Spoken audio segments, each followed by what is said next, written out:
Olá, sejam todos muito bem-vindos a mais um podcast da nossa Farmaconde. Não deixe de nos escrever pelo podcast @farmaconde.com.br, participando sempre com críticas, sugestões, muitos elogios, é que a gente gosta de elogio, né? Elogios faz bem para todo mundo, né? Mas hoje a gente tem o prazer de receber aqui o Geraldo Guedes, que é psicólogo, e também o Dr. José Stefano, que é cirurgião do aparelho digestivo. É assim que fala, doutor? Isso. Estou reencontrando o senhor depois de tantos anos, fico muito feliz por vê-lo. E a gente vai falar, pessoal, exatamente sobre a conscientização, a campanha do Maio Roxo, que é acerca de doenças intestinais. E no caso a gente tem que chamar de DIs, doenças inflamatórias intestinais. Duas delas, as quais a gente vai se ater mais aqui nesse encontro, são, o senhor me ajuda aí, doutor, retocolite ulcerativa. Correto. E a doença de Crohn. Correto. E aí que a gente também quer falar, além das questões físicas, das questões psicológicas que se apresentam diante dessas doenças. A gente também vai aproveitar que estamos aqui com dois craques para falar de outras coisas acerca da saúde intestinal, que cada vez mais tem se descoberto que tem implicações na vida como um todo, né, doutor Stefano? Exatamente. Como é que é isso? É o segundo cérebro, é o intestino? Como é que é essa história? Hoje a gente considera o intestino como nosso segundo cérebro. Até porque ele tem tanto igual ou mais neurônios que o próprio encéfalo. E em seguida nós consideramos como terceiro cérebro a nossa microbiota intestinal, as bactérias que trabalham no intestino a nosso favor. E para você ter uma ideia, a quantidade de bactérias são 10 vezes maior do que o número de células que nós temos no corpo. Então você pode se considerar 10% humano e 90% bactéria. Em números absolutos. Números absolutos. Agora, então, ela é o nosso terceiro cérebro, o nosso microbioma, nosso microbiota, né? E tudo isso acaba tendo um reflexo, não só físico, mas também psicológico, né, Geraldo? E a gente pode ver isso quando a pessoa tem, né? Muitas vezes fica nervosa, começa muitas vezes ter vontade, dor no estômago, né? E ela fala, nossa, tô passando mal, tô com dor do estômago. Ou muitas vezes a pessoa tem vontade de vomitar, né? Muitas vezes é o que nós chamamos das doenças psicossomáticas, né? É representado aquele nervosismo da pessoa, aonde? Muitas vezes no próprio estômago. Né? Aí tem até aquela expressão que se diz, esse aí é enfesadinho. O enfesadinho é aquele que está constipado, não é isso, doutor? Enfesadinho é o que não consegue. Enfesazinho. Né? As fezes não saem, ele fica... É verdade, a pessoa fica... Tudo está ligado, não adianta a gente pensar que não está...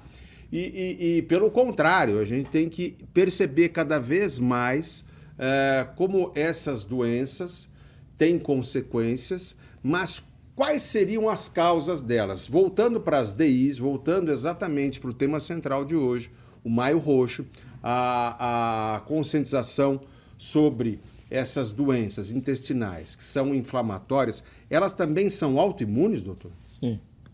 Tanto a retocolite como o Crohn, elas são consideradas como doenças autoimunes. Como é, por exemplo, uma artrite reumatoide, como é, por exemplo, um lúpus, como existem outras doenças que têm uma origem dentro do nosso corpo para ele mesmo, né? Quer dizer, o nosso corpo não identifica, de repente, uma proteína do próprio corpo, como, por exemplo, a tireoide, né? O nosso corpo não identifica a célula tireoide e cria, contra a tireoide, uma agressão, que é a tireoidite de Hashimoto, e aí acaba evoluindo a pessoa com uma hipotireoidismo, né? E a mesma coisa acontece no intestino, que, de repente, algumas proteínas que se desenvolvem ali nos enterócitos não são reconhecidas pelo corpo, ele cria um anticorpo contra ela. Na verdade, está criando um anticorpo contra ele mesmo, né? Quer dizer, o próprio corpo. Por isso chama-se autoimune, né? Está ligado à imunologia, porém, é uma agressão do próprio corpo contra ele mesmo. E quais são os sintomas mais comuns relacionados a essas duas doenças, doutor? Bom, vamos falar assim, de uma certa linha, né, de das doenças inflamatórias intestinais, que você tem o mais comum, a síndrome inflamatória intestinal, que é muito, graças a Deus, é a mais comum, mas a retocolite e a doença de Crohn, assim como outras doenças que aparecem no aparelho digestivo, começam com sintomas muito parecidos, todos eles, né? Aquelas alterações dos gases, depende do que come, as alterações da consistência e também no calibre das fezes, às vezes uma questão de muco, algumas vezes já um pouco mais sério, uma questão de sangue. Esses são os sintomas mais graves, né? Mas, no geral, o início lento e progressivo é esse mal-estar intestinal, barriga estufada, uma sensação de mal-estar depois que come, dependendo do que come. Esse é o grande problema, que as pessoas têm que buscar uma ajuda em termos de fazer o diagnóstico mais correto, né? Se é uma síndrome inflamatória simplesmente, que aí entra muito no campo eu acredito nisso, né, que a psicossomática tem muito a ver com isso, como também diferenciar se é uma retocolite ou se é um Crohn, que são embora estejam dentro do mesmo campo do autoimune, mas tem total diferença no tratamento. E também da área do intestino em que elas atacam, pode ser? Sim, por exemplo, o Crohn, vamos falar da retocolite, ela pega mais o cólon, por isso chama retocolite. Começa do reto e se estende ao cólon como um todo, né? O nosso cólon é o intestino grosso, é o final do nosso intestino, vamos falar assim, boca, esôfago, estômago, intestino delgado, que tem aí 7 metros mais ou menos, aí começa lá, onde começa o apêndice, começa o intestino grosso. Aí ele dá uma volta e termina no reto. Essa parte do intestino grosso, que começa ali perto do apêndice, que chama seco, e dá toda essa volta e chega no reto, tem mais ou menos 1,80 m por aí. É nesse pedaço do intestino que ocorre a retocolite ulcerativa. Mais comum no reto, por isso chama reto, e mais comum no cólon mais distal, né? Já o Crohn se diferencia porque ele pega da boca ao ânus e pode se manifestar não só como problemas gastrointestinal, né, ou só cólon, mas ele pode ter manifestações à distância, extraintestinal.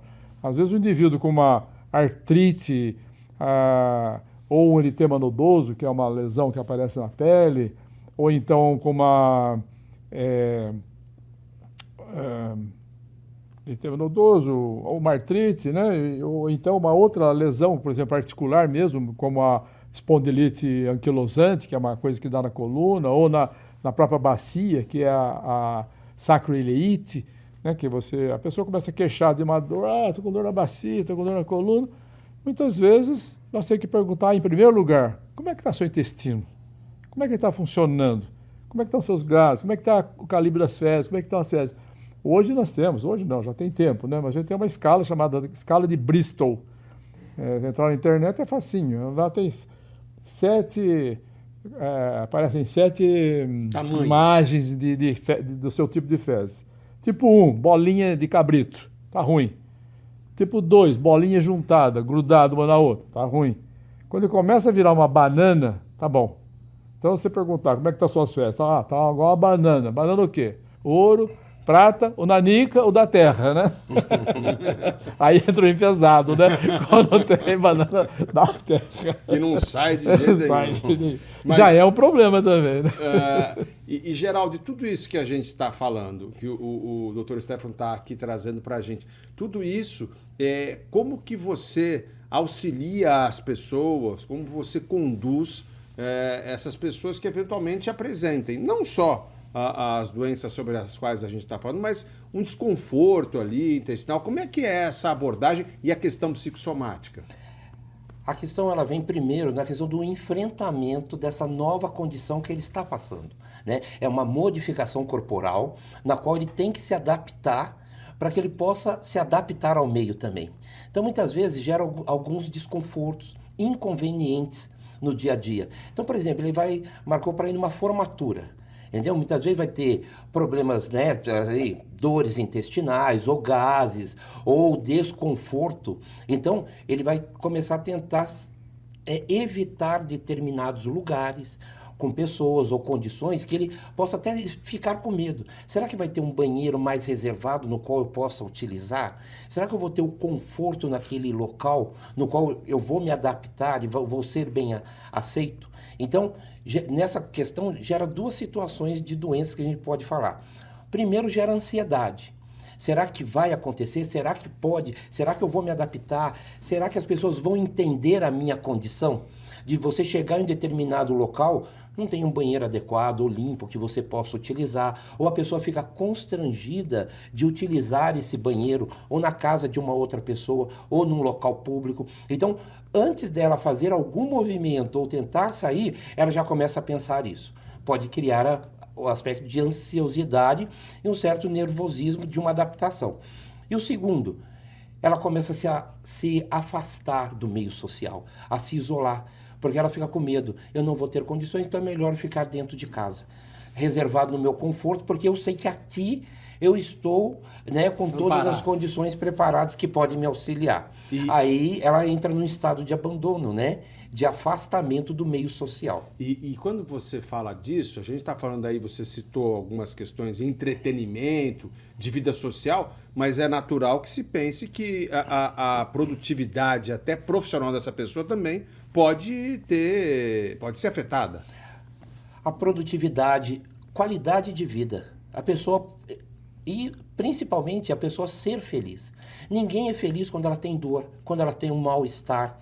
E, logicamente, em consequência disso, ela não vai ser feliz, não vai se divertir. Produtividade vai estar no serviço, no trabalho, mas ali com mal-estar, ela vai ser menos produtiva. Isso é automático, preocupado, né? Tudo mais. Aí existe o detalhe, né? Eu acho que com o tratamento correto, medicação, alimentação, ela vai ter que se adaptar a esse novo conceito. Aí sim ela pode ter uma qualidade de vida e poder administrar o próprio corpo, né? Doutor, eu fico pensando cada vez aqui sobre algumas relações que as pessoas têm com o próprio intestino e com o banheiro, né? Tem a síndrome das pessoas que viajam e não conseguem ir ao banheiro estranho. Isso tudo é muito mais comum do que se imagina, né? E isso pode ser, ali no futuro, uma causa dessas doenças autoimunes que apareçam, ou elas têm só outras causas? Olha, eu acredito que não seria um motivo tão forte para desencadear uma doença inflamatória. Claro que se manter... Às vezes eu brinco com os pacientes no sentido assim, doutor, eles falam, faz 7 dias, eu vacuno de 7 dias. Bom, vamos entender o que está acontecendo sobre o lado de anatomia, fisiologia, qual é a patologia. Mas vamos olhar pelo lado psicológico, né? Você imagina se você fizer seu cocô, ponha numa bandejinha e deixe em cima da penteadeira do seu quarto. Quanto tempo você aguenta ele lá? Eu acho que não consegue deixar lá 10 minutos. Pois é. Como é que você consegue deixar aqui dentro 7 dias? Então, isso é para provocação, para ver se ele começa a falar, nossa, eu estou com uma coisa ruim aqui dentro, preciso pôr para fora, essa anaconda, né? Porque ele está me comendo, com certeza. Você imagina que o nosso corpo é um laboratório maravilhoso, maravilhoso, né? Você vê coisas absurdas assim, pessoa que bebe aí meio litro de pinga por dia e vai ter cirrose daqui 30 anos, né? Falando entre aspas, né? Claro. Então, assim, nosso corpo consegue nos proteger de tantas coisas, de tantos venenos, de tantas... Você imagina o quanto as fezes é prejudicial para tudo, né? Porque aquilo é a escória de tudo que não presta do nosso corpo que vai embora, né? E a gente guarda, né? Tem pessoas que guardam aquilo 7 dias ou mais. Imagina o quanto que esse laboratório tem que trabalhar para neutralizar os venenos que estão ali constantemente produzindo. Você sabe que existe, por exemplo, gás metano no cocô, né? Gás metano que é igual o gás de cozinha, que pega fogo mesmo. Né? Tanto que a gente, na hora de cirurgia no aparelho digestivo, operando um intestino grosso, a gente não pode misturar com bisturi elétrico, ele explode. Você imagina? Olha que coisa. Ele explode, né? Porque tem gás ali dentro extremamente explosivo. E o nosso corpo tem que neutralizar tudo aquilo ali. Então esse é um aspecto interessante do nosso organismo de tentar Resiliência até, né? de resistir e tratar aquilo ali. Claro que ao longo do tempo ele vai vencendo a gente, né? E acaba trazendo outras consequências, uma toxicidade. E isso tem repercussões gerais, né? Pele, a questão da felicidade, né? Só para complementar Claro, esse lado, claro. os dois lados aqui, hoje o nosso microbioma, microbiota intestinal é o que eu falei que é o terceiro cérebro, mas lá é que é fabricado 90% da serotonina, que é o que nos dá felicidade, nos dá Aquela essa sensação de boa. azul. Você está devendo, mas você não sente que está devendo, entendeu? Mas não sei. Entendeu? Tudo fica melhor com a serotonina em nível normal, em nível bom, né? Agora, se você tem um microbioma que está ruim, tá prejudicado por um processo intestinal que nem sempre é processo ligado ao próprio intestino, e sim por uma questão, como ele falou, psicológica, né? O indivíduo não se adapta a fazer forte, mais com as mulheres, tanto que as doenças inflamatórias ocorrem mais nas mulheres, 2-1, ou até 3-1, depende da região geográfica. Mas... Isso aí se deve, desculpa, doutor, mas, por exemplo, as mulheres, elas realmente, socialmente, são mais cobradas em relação a fazer cocô? É por isso que... Ou é uma questão hormonal? O que acontece? Não, como ele falou, né? Uma questão de não se sentir bem no meio público, né? Não ir no outro, no banheiro qualquer. Então, mas o senhor riu quando eu falei o negócio de cobrança, é porque eu acho que da mulher sempre é exigido o belo, o perfeito, a delicadeza e coisas que não são exatamente ligadas a fazer cocô. E aí elas ficam, né? Não, a princesinha, a princesa não solta pum, a menina não solta punzinho. E acho que essa cobrança é que incide aí psicologicamente nessas mulheres que vão ter dificuldade para fazer cocô mesmo. Eu não conheço uma mulher que não tenha dificuldade para fazer cocô. Não, aí... Conheço várias, mas muitos problemas para fazer cocô. Não é? Existe sim, mas talvez a maioria grande tenha. maioria. Tá bom. Né? Bom, aí, doutor, voltando então às questões, aquilo que pode provocar essas doenças, as DIs, doenças inflamatórias intestinais, a retocolite ulcerativa e também a doença de Crohn. Quais seriam as causas? Elas são autoimunes, como o senhor já nos explicou, mas quais seriam as principais causas e consequentemente, quais seriam os tratamentos, na medida em que elas são crônicas? Quais são os tratamentos? Infelizmente, nós estamos numa época ainda que não tem como dizer como é que as doenças autoimunes se iniciaram, né? A gente sabe que elas começam por essa invasão de talvez proteínas que não são reconhecidas. O nosso sistema imune altera por algum motivo que ainda não está bem esclarecido e aí começa a desenvolver. Então, a causa foi isso que levou à retocolite, foi isso que levou ao Crohn? Não tem exatamente. Okay. A gente sabe que foi um problema autoimune, como ocorreu com a tiroidite, como ocorreu com o lúpus, como aconteceu com outras lesões, como psoríase, vitiligo, etc. Entendeu? Então, são doenças autoimunes. O nosso organismo, em algum momento, nos seus linfócitos T ou em algum momento do nosso sistema imunológico, ele se desregulou. E aí começou a entender proteínas do próprio corpo como inimigas. E criou um anticorpo contra ele e pronto, começou a bagunça. Entendeu? Bom, uma vez que aconteceu isso, resta o indivíduo que está nos ouvindo aí, né, nesse mês roxo, né, que a gente tem que dar muita atenção, é que eles se preocupem com o funcionamento do seu intestino, entenda que não é normal ter muito gás, não é normal ter fezes de um jeito hoje, um jeito amanhã. O ideal é que se sair sangue, muito mais preocupação. Se ficar um catarrinho lá, quando ele vai fazer a higiene, depois de evacuar, ele começa a molhar muito o papel, lambuzar muito, não está bom. O ideal seria que quando ele fizesse a higiene com o papel, quase não suje o papel. Você já viu o cachorro como é que faz cocô e nem limpa nada? Ele está limpinho? Né? O gato, né? Então, a gente devia ser mais ou menos assim. Mas, infelizmente, em função da alimentação, do estresse e de uma série de outras coisas que vêm do lado psicológico, ele altera essa função toda e ele tem que se preocupar com o intestino. Eu até vou falar por quê. Assim, não é só por conta das doenças inflamatórias. É porque, por exemplo, no Crohn a incidência de câncer é maior.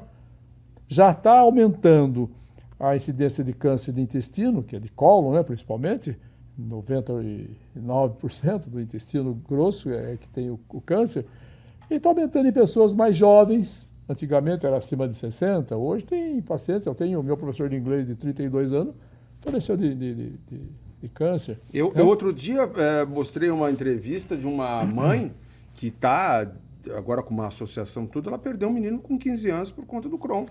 Crohn, aí o Crohn, né? Mas não foi por causa do câncer isso. que deu no Crohn. Não, claro, do Crohn.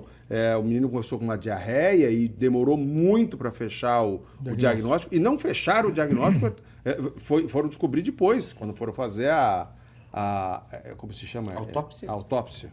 Que fecharam esse. É bom você falar nisso, Vinícius, porque, como eu falei no início, o Crohn pode dar doenças à distância. Então, às vezes, o indivíduo tem uma uveíte, um problema no olho. Ele vai no oftalmo, tá com uma uveíte. Se o oftalmo for bastante assim, mais esclarecido a respeito de uma doença sistêmica, ele pode já perguntar para esse paciente assim, como é que está seu intestino? Se ele falar que está ruim, procura o gastro, o proctologista, para que ele faça uma análise do seu intestino para ver se essa uveíte já é um problema do intestino. Olha só que coisa, a gente hoje está falando aqui, pessoal, sobre a conscientização. A gente iniciou a conversa sobre essa importante conscientização acerca do mês roxo, mês maio roxo, né, para falar dessas doenças intestinais e como elas podem interferir, não só no seu dia a dia, na sua produtividade, mas fisicamente até em outros lugares do seu organismo. Eu queria perguntar a você, Geraldo, sobre qual é a visão da psicologia, sobre a ótica da psicologia dessas doenças autoimunes. A ideia é sempre o seguinte, a preocupação com o seu próprio corpo. A ideia que nós temos é o seguinte, você está cuidando da máquina? Porque muitas vezes o corpo ele é perfeito. Esse é sempre a primícia que se tem. Eu posso beber 20 litros de pinga todo dia, que não pega nada, posso comer alguns alimentos de forma abusiva, com excesso de gordura aqui, mas você sabe qual é o limite do seu corpo? Entendeu? Primeiro, é o respeito que tem que se ter. Segundo, quando vem as questões das DIs, né? Das DIs, né? A gente, clientes que eu acompanho, né? Inclusive fez até a retirada dos esfíncteres, do reto, e teve que fazer colostomia, em decorrência do quê? Não do abuso, mas apareceu câncer, não foi DIs, né? Que ocorreram, mas da condição dele de entender o que aconteceu, administrar a vida dele, até do momento em que apareceram os primeiros sintomas, né? E que, na verdade, desses primeiros sintomas foi diagnosticado, a princípio, apenas como hemorroida, não diagnosticado corretamente, passando quase 1 ano e meio tratando de hemorroida, quando foi no médico específico, aí foi verificado que era câncer. Então, aí a gente pode pensar aqui, baseado nessa conversa que a gente está tendo com vocês dois, é que os sintomas vão aparecendo e até que se feche o diagnóstico, até por ser uma questão multifatorial, enfim, e eles não terem um sintoma definitivo ou definido ali, vai demorar um pouco para fechar esse diagnóstico e essa, entre aspas, perda de tempo pode ser também muito nociva. É isso, doutor? Isso acontece e é complicado. Estudos mostram que, em média, para chegar a um diagnóstico de Crohn, por exemplo, desde a consulta até fechar tudo, a média é de 9 meses. De 9 meses, exatamente. Agora, como você falou, hoje nós temos condição de fazer diagnóstico mais precocemente, né? Existem exames muito comum hoje nos laboratórios, não precisa nada sofisticado, né? E entre eles a colonoscopia, que é fundamental em qualquer sangramento, né? O indivíduo sangrou, mesmo que ele tenha uma hemorroida, eu acho que não poderia deixar de pedir uma colonoscopia para ele, que se o médico que está fazendo a colonoscopia, que é um endoscopista, identifica ali uma alteração na mucosa, algumas úlceras, se ele consegue chegar até o ilho, identifica também algumas erosões no ilho, ele já pode quase que fechar quase um diagnóstico aí de uma colite que pode ser o Crohn, né? Aí ele pode fazer outro exame, que é um dos mais fáceis, simples de fazer, que é a calprotectina fecal. Hoje tem a tipo 2, né, que é um outro tipo de exame também dentro da mesma linha, onde ele vai ver a situação dessa mucosa, como está funcionando. E aí começa o diagnóstico. O problema é que muitas vezes não vai procurar o proctologista que tem mais afinidade com doenças inflamatórias, porque o proctologista pode ter afinidade mais com câncer, por exemplo, com outras áreas, e não está com a doença inflamatória. E aí ele pode passar ter uma janela maior entre a primeira consulta e o diagnóstico. E o segundo momento é o próprio paciente. Ele muitas vezes não tem convênio, o médico da cidade dele não atende aquele convênio, então ele vai protelando um exame. Eu tenho vários pacientes que falam, eu não vou fazer colonoscopia, como tem pacientes que falam, eu não vou fazer toque retal. Né? Quer dizer, um preconceito. Esse preconceito é que muitas vezes faz a pessoa chegar tarde num diagnóstico. Porque câncer, infelizmente, antes de falar só do cromático, o câncer, infelizmente, é uma doença que está muito mais associada com o Crohn, por exemplo. Né? Então, se ele identifica antes, ele consegue resolver. Se passou do tempo, e os cânceres, de uma forma geral, você sabe que eles são silenciosos, ele não te avisa. Quando você percebe, já pegou no fígado, já está no pulmão, já está nos ossos, o indivíduo já tem pouca chance. Assim em todos, né? Doutor, bom, uma vez então fechado o diagnóstico, a gente de novo está falando de uma doença autoimune, que ela não tem cura, ou essas doenças não têm cura, elas são crônicas, mas elas podem apresentar um controle satisfatório. Sim. E psicologicamente, como que é a abordagem para isso? Então, quando se fala em controle satisfatório, é essa mudança de rotina de vida e se adequar a isso, né? Para que a pessoa tenha qualidade de vida. Então, vamos dizer assim, ela aprender os macetes de como vai lidar, tipo de alimentação, os momentos em que ela possa ter alguma disfunção, saber, entender o próprio organismo. Quando ela começa a administrar isso bem, ela tem uma qualidade de vida, ela consegue, sabe, se ambientar em determinados lugares. Ela não precisa de um afastamento. E diminui o sofrimento também com relação à doença que tem. Existem muitas pessoas que não têm a consciência e vai comer alimentos que são inadequados, que vai ocorrer ali com algumas dores intestinais, ou pode dar uma diarreia, ou a questão de vômitos, né, em determinados locais, em momentos indesejáveis. Por quê? Por falta de controle que essa pessoa tem.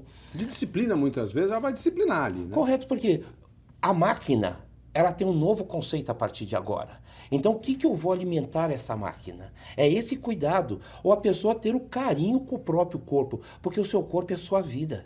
Então, você tem que cuidar bem. Doutor, e o tratamento médico, exatamente, se dá através de medicamentoso? Só uma mudança de atitude pode ajudar muito ou pode, enfim, como se dá? Uma vez feito o diagnóstico de uma doença autoimune, ele vai ter que se tratar com várias assim, armas, né? É multidisciplinar. Multidisciplinar. Então, a área psicológica é muito importante, como ele falou, ele tem um equilíbrio emocional, buscando aí, às vezes até precisando não só da terapia, mas também de uma ajuda com complementos aí que ajudem ele a melhorar a serotonina, porque nós já sabemos que lá no intestino está fabricando pouco ou uma serotonina ruim, né? Então, ele precisa de ter uma ajuda aí. Ele precisa melhorar muito a alimentação, menos agressiva. Hoje nós sabemos que a alimentação mais industrializada, mais processada, ela vem muito carregada de substâncias tóxicas que agridem a nossa mucosa como um todo, principalmente lá no intestino, né? Então ele precisa ter conhecimento sobre isso, ser orientado sobre isso, da importância dele saber como funciona isso, porque os shoppings estão cheios de restaurantes e você sabe como é que funciona, né? Então, ele tem que se proteger, como ele falou, o corpo é dele, ele tem que ter consciência e conhecimento para saber administrar esse corpo que agora tem uma doença que não depende dele nem de ninguém. Ele vai ter que se preocupar com essa atenção, com os cuidados. Então, a parte emocional, que vai ter a terapia, vai ter um remédio para ajudar ele num determinado momento. Ele vai ter que saber administrar essa alimentação e com isso ele também tem que saber que as outras agressões, tipo, né, os desconfortos que existem no relacionamento, na questão, vamos dizer assim, mais íntima dele, ou na questão do relacionamento dentro de uma empresa com relação a subordinados ou chefias. Tudo isso ele tem que saber como é que vai ser administrado com ajuda, muita ajuda do psicólogo da terapia. Nós sabemos que hoje há uma dificuldade muito grande dos pacientes buscarem essas ferramentas por conta de que muitos profissionais estão recebendo um valor muito baixo por conta, você imagina, uma terapia por convênio não passa de R$ 28,00 bruto. Então, como é que o psicólogo vai ficar com 1h30 com um paciente que necessita de uma atenção, se ele vai uma consulta hoje, em média, R$ 200, né? Então, eles fogem, entendeu? Isso em todos os aspectos de qualquer outra doença, que precisa de uma ajuda de uma terapia. Aí ele não tem o convênio, que a grande maioria não tem, vai cair na rede pública, ele não está orientado, ele tem dificuldade de entrar numa fila para chegar no especialista, ele já sabe disso, é uma realidade do Brasil, né? E, consequentemente, esses atrasos que existem nos diagnósticos e nos tratamentos. Uma vez feito o diagnóstico, o indivíduo está consciente, está tomando medidas, qual é o remédio?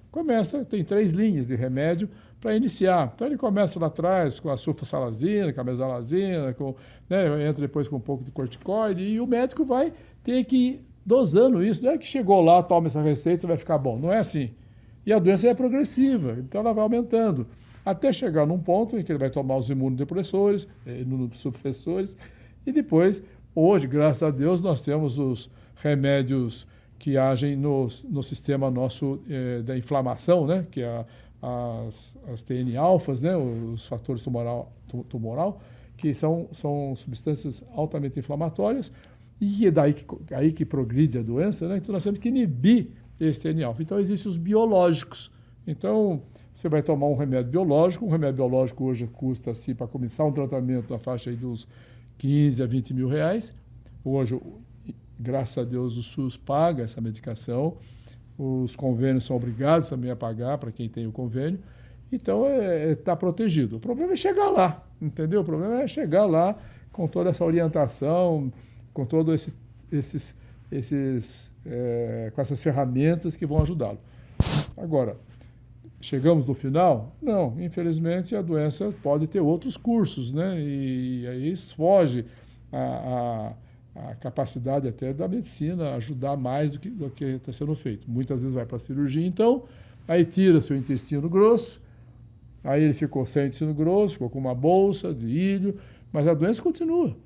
Ela vai pegar o ilho, ela vai pegar outras partes, né? Por isso, então, mês de Maio Roxo, prevenção é o melhor caminho, conscientização, exames, cuidar-se, como a gente sempre fala aqui, equilíbrio, né? Equilíbrio na alimentação, a busca também, claro, por uma ajuda psicológica se necessário, e a gente, ao máximo, tentar ser feliz, mas lembrando que isso também depende mais de uma atitude diária, de uma responsabilidade. Eu vou agradecer demais ao Geraldo Gomes, ao Dr. José Stefano, que vieram hoje aqui bater esse papo com a gente sobre DIs, doenças inflamatórias intestinais, além de outras coisas sobre as quais falamos aqui. Você sempre, por favor, participe conosco, envie-nos, se você quiser, e-mail, podcast@farmaconde, tudo junto.com.br, podcast@farmaconde.com.br. Um grande beijo e até a próxima. Eu fui. Valeu, obrigado pessoal. Valeu. Obrigado.